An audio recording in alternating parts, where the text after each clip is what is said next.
a motivação correta para você fazer as coisas seria para a glória de Deus.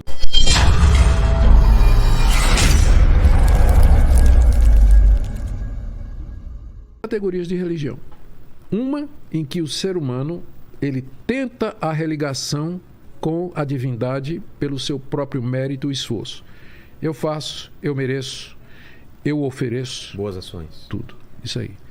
A outra categoria é o contrário, é de cima para baixo. Deus vem ao encontro do homem, do ser humano, para se reconciliar com ele. E só tem uma religião em todo o mundo que ensina isso, que é o cristianismo histórico. Um Deus que veio e que se deu pelos seus, levando a culpa deles, de forma que eles agora podem ser livremente perdoados e ser religados a esse Deus aqui e no escatom, no futuro período que nós já falamos aqui, descrevemos como um novo paraíso. Né? Por que dentro do plano de Deus foi necessário enviar ele mesmo, né, o filho dele, ele virar carne, para ele ter esse trabalho de levar nossos pecados? Isso foi uma coisa, diante de tanta coisa que aconteceu, esse foi o único caminho? Qual foi a ideia? A lógica por detrás... Porque foi previsto, foi avisado, veio do Cordeiro, ele vai vir e tal. Era uma coisa esperada. Era. A lógica por detrás disso aí era que não se podia, em todas as religiões, você não pode se aproximar da divindade sem sangue, sem sacrifício. A não ser algumas religiões orientais mais recentes, que a gente chama... agora me foge o nome, daqui a pouco ele aparece. Em que elas são basicamente uma filosofia. Entendi. Tá certo? Como o hinduísmo, por exemplo, ou o próprio budismo, que seria o melhor exemplo, né? Que é mais uma filosofia.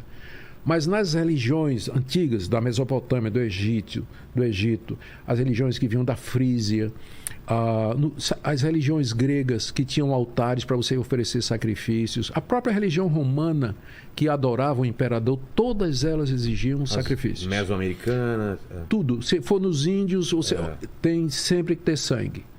A ideia é... Onde veio isso aí? A ideia é que que a divindade requer o pagamento pela culpa.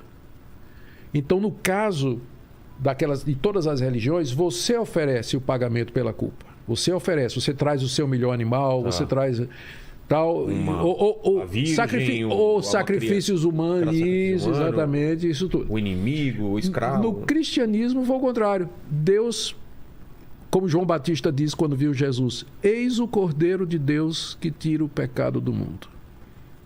Deus mandou um cordeiro para ser oferecido como sacrifício. De alguém que expia os pecados. Exatamente. Tinha aquela ideia do bode expiatório, né? Tudo isso estava previsto, como você falou. Estava escrito direitinho no Antigo Testamento, antes de Cristo. E por que os antigos tinham essa necessidade de um animal ou alguém... Ou era o animal ou era ele. Porque alguma coisa pagar pelos pecados dele... Porque, sendo o pecado, veja só, Deus é o Criador de todos. Ele é o Senhor e Ele tem domínio absoluto sobre minha vida. Ele é o meu Deus, então Ele é o meu Senhor. Eu sou filho dEle, servo dEle, devo obediência para Ele, devo minha vida a Ele. Então, a desobediência a Deus, o virar as costas para Deus, o renegá-lo, é de tal forma, é de tal ordem que exige a minha vida. É a pena de morte. O castigo é pena de morte. Então, ou eu, ou alguém no meu lugar. Tá. Ou alguma coisa no meu lugar. Tá? Porque o apóstolo Paulo, ele descreve isso na carta aos Romanos, capítulo 3, verso 23. O salário, no capítulo 6, verso 23. O salário do pecado é a morte. Qual o preço, qual o resultado do pecado? A morte. Se não for a minha, vai ter que ser de alguém, em meu lugar, ou de alguma coisa. Deus enviou essa pessoa. Por que tinha que ser ele mesmo? Porque, Rogério, se fosse um de nós, eu ou você, que fosse morrer na cruz, nós só estaríamos morrendo por nós mesmos.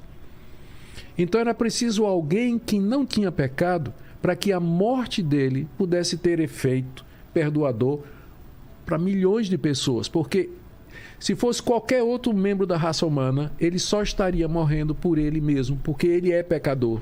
E então morreu. É isso mesmo, ele é pecador, tem que morrer mesmo. Mas Jesus Cristo não tinha pecado, conforme os evangelhos nos contam. E os seus primeiros discípulos escreveram no Novo Testamento. Ele nunca cometeu pecado. Então, é por isso que a morte dele é tão importante para nós, porque ela como que cria com base nela, Deus pode chegar e dizer: Rogério, você está perdoado. Entendi. Completamente perdoado. Tudo que você fez, faz e um dia vai fazer. O que basta para mim para ser perdoado? Basta para aceitar. Que coisa maravilhosa. Que Jesus morreu pelos meus pecados. Crer nisso, receber nisso e apostar sua alma nisso. Mesmo que eu posso não acreditar nisso e posso ter as melhores ações, eu não... É porque elas nunca serão boas o suficientes. Nunca. Por mais reto, honesto, sincero, verdadeiro que você seja, e eu creio que você é, mas você e eu, nós nunca conseguiremos fazer coisas boas em número suficiente e em qualidade suficiente que possa, em inglês diz, meet the standards, alcançar o padrão que Deus requer de nós. Porque mesmo as nossas melhores obras, elas estão manchadas por motivos egoístas. Você vê, por exemplo, um cara dando aí milhões para a caridade. Por que ele fez aquilo? É uma culpa, né? Uma culpa. Quer aparecer, quer algum mérito, quer ganhar alguma coisa diante de Deus. Não estou generalizando. Claro, estou dizendo que tem esses ele casos. acha que tem uma dívida de devolver alguma coisa que... Você ajuda uma pessoa no farol, você às vezes faz isso exatamente por isso. A motivação correta para você fazer as coisas seria para a glória de Deus. Já que você é filho de Deus, ego. Já que você é filho de Deus, foi criado por Deus, você é filho dele, amigo dele, servo dele, tudo que você faz deveria ser pensando em Deus, para ele. Como está escrito lá no final da carta, está escrito na primeira carta aos Romanos: quer vocês comam, quer vocês bebam, façam tudo para a glória de Deus. Quer dizer, é bem detalhado isso aí, né? Se eu comer essa jujuba, com licença, tem que estar comendo. Senhor, muito obrigado, está uma delícia. Pensar em Deus, viver para Deus. Isso não quer dizer que a gente vai ser um fantasma, né? Ou um anjo aqui nesse mundo. Pela vida não. Como... Nós vamos trabalhar, comer, ter família, divertir, viajar e tudo, mas sempre dizendo a Deus: obrigado por isso, eu te louvo por isso, espero estar fazendo as coisas para agradar o Senhor. A gente não faz isso, por melhor que a gente queira, por melhor que seja a nossa intenção, Rogério.